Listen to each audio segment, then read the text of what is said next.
Welcome to Gunkel Tarot. My name is Brian Griffin. Today I'm going to have a look through my card reader's library that you can see here. But I am going to look at books like this one that are about a specific deck but are not shipped with the deck. I think a lot of you who have the Deviant Moon Tarot have, or at least are familiar with, this glorious book by Patrick. It talks about the creation of the deck.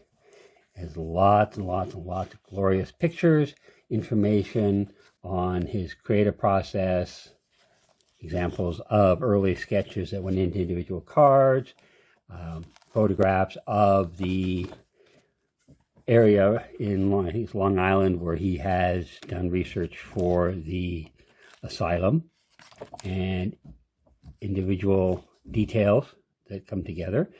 It is a wonderful book, well worth the price, available from U.S. Games, and I believe Patrick has some available directly from his website as well.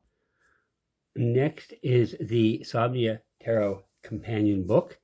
It was not available when the decks first shipped. It was available shortly after. I have done a little bit of a review on this. It is a nice book. It does go into, has a nice full color, larger illustration, and a bit of a write-up on each card. Most of them are not super long entries, very similar to this one here in the world. A lot of information about the symbolism, not very much about his process, which, as a perhaps more as a photographer myself, I'm really interested in. It is a nice book, a reasonable price book. I'm not sure that I would say it's a necessity unless one is a completist who has to have everything from their preferred artists. The next book, the third book that's tied to a specific deck, is the Guide to the Sacred Rose Tarot. This book is out of print and not easy to find. It took me some time to find it at a reasonable price, and by reasonable price I mean $20 range and not double that. I have the Sacred Rose Tarot limited edition Major Arcana, as well as the mass market deck, both from U.S. Games. It is a delightful book. It is a very intriguing book. Johanna goes into a lot of thought. It's really not just about the deck. It is also about a pretty general one, book on tarot and reading and symbolism and mysticism and a lot of information. It's a very interesting book, even without the deck, although obviously having the deck makes the illustrations, black and white illustrations, come to life a little better. So that's the Guide to the Sacred Rose Tarot. I don't know that U.S. Games has any interest in reissuing it now, but I wish they would, because it's a great book. Now going into general tarot books. These two are Eden Gray, published in, I believe, the 70s originally. I purchased them in 1980 when I got my first deck. There was a third deck. There was a third book that I didn't acquire, although my partner at the time, who introduced me more fully to tarot, did have the third one. They're very similar. They're very, very basic. They're mass market pocketbook, basically, so not a lot of a write-up on individual cards.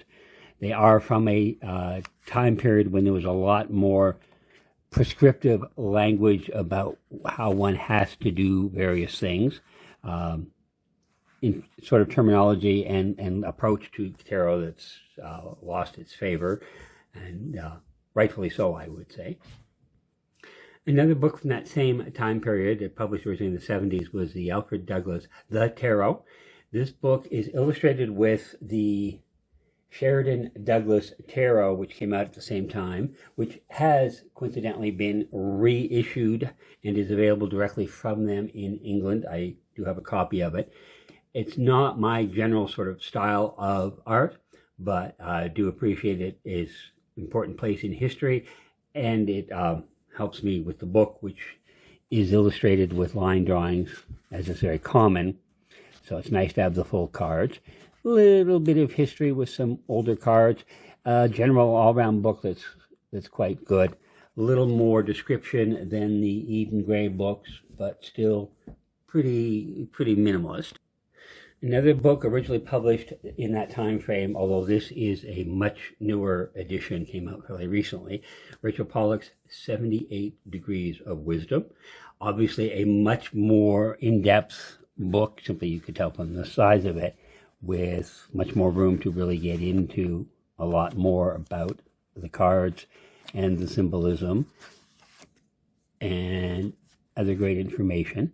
So that is now available, as I said, in this newer edition. Wonderful information. Rachel's always a good read.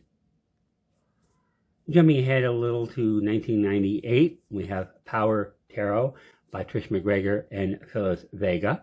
This was one of the first mass-produced books that included a lot of spreads. There's more than 100 spreads. You can search them by subject. You can also just go by the number of cards, from a one-card spread up to, I can't remember if into the 20s. It is a great book. This is a newer printing of it, but it's fun because it talks about CompuServe, Genie, and other early online services to give you a sense of place. I bought it less for the card write-ups, although there certainly are all there and some great information. It's really about the spreads. I know some people read cards intuitively and don't do spreads and just pull cards. I have a bit of a need for some structure. At the same time, I fight against structure. So, you know, that dichotomy. But it does have huge numbers of spreads. And let's see, how far does this go? Okay, 19 card spread, 24 card spread. I think that's the largest one. 24 card spread. It's a great book. It's still available. And I figure you can always use great ideas for spreads. I have a number of these spreads that I have used as is, or more often slightly modified, for my Uncle Tarot readings, and I've given them credit as a great source of information. The newest sort of general tarot book is Fearless Tarot by Elliot Adam. I believe it was 2020 when it came out. It's another great book. This is, I believe, Llewellyn. A lot of great information. It's always nice to read other people the insights of other people who have been doing readings for a while, to get their sense of the cards and possible interpretation. And another great read.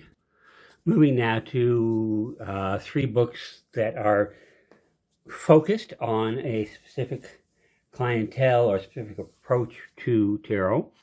This one's from 2016. The Creative Tarot is really designed to do readings for artists, however you define that, literary art, visual art, performing art.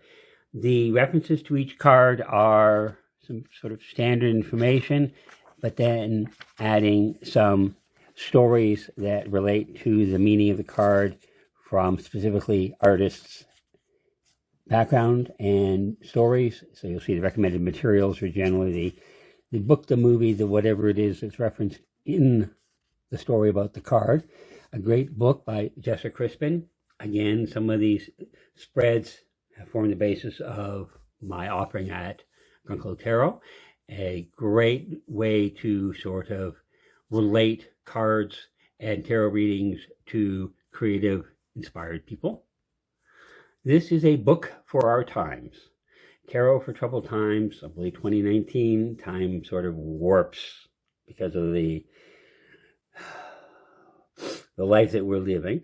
This is by Shaheen Miro and Teresa Reed, familiar names to an awful lot of people.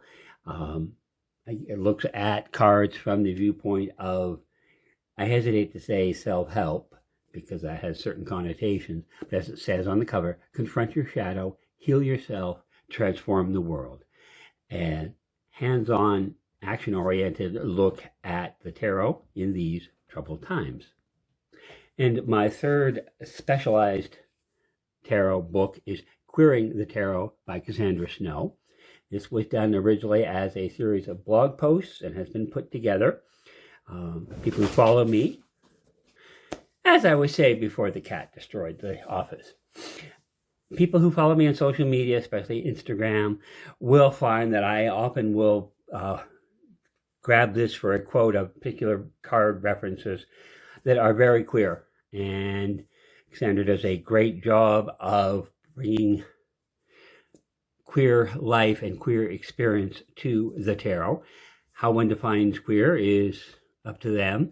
Generally speaking, it's more than just lesbian, gay, bi. It also includes non-traditional heteronormative relationships, polyamory, polytheism, pantheism, etc. So it gives a lot of great insight and great stories. It's illustrated with the Urban Tarot, available from US Games, which is sort of a Thoth-inspired deck. I wish they had color only because the cards are so full of detail. But it is a wonderful book. I quote it often, and if that's not the best recommendation I can think of. So that's Queering the Tarot.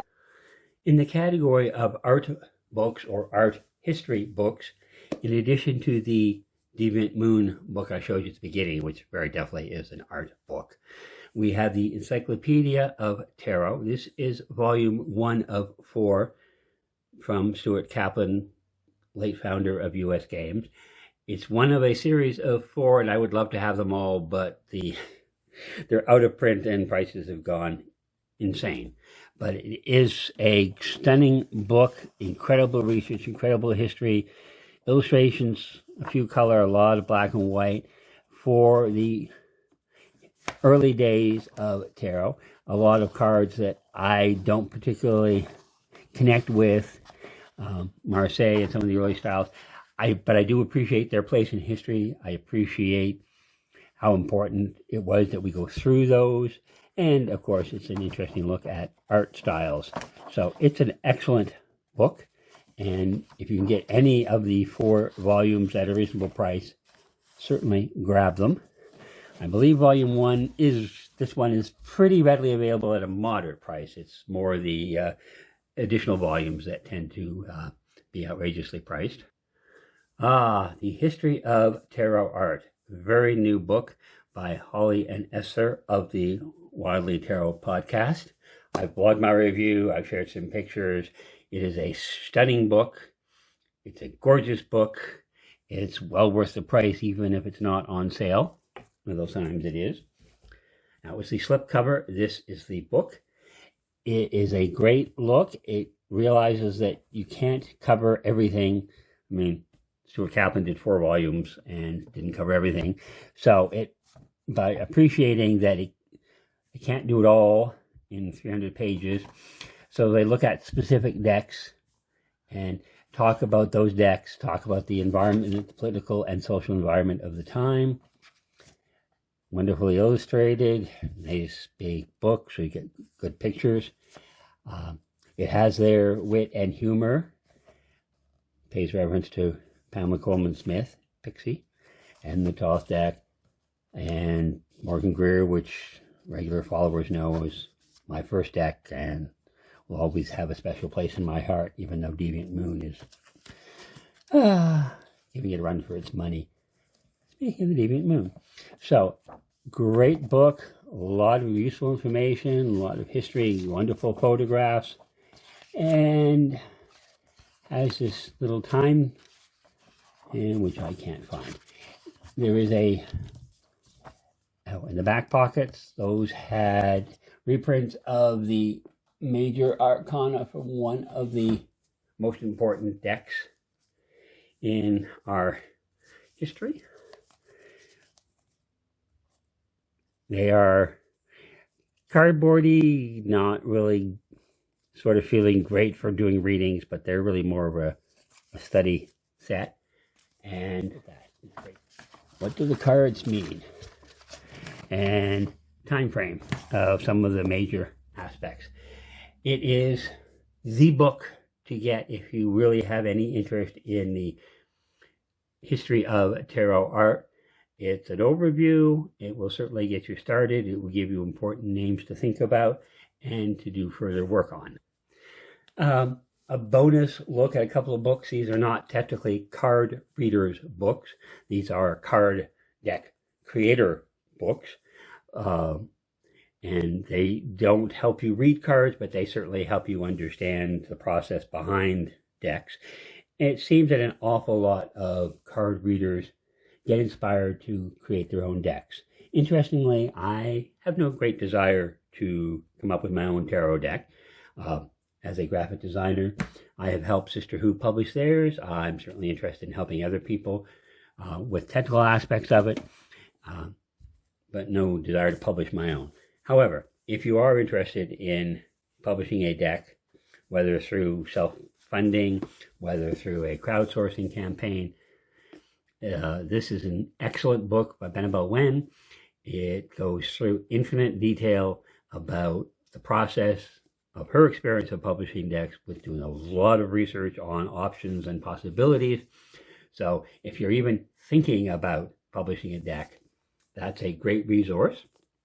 And then another great resource for that is The Oracle Creator by Stephen Bright.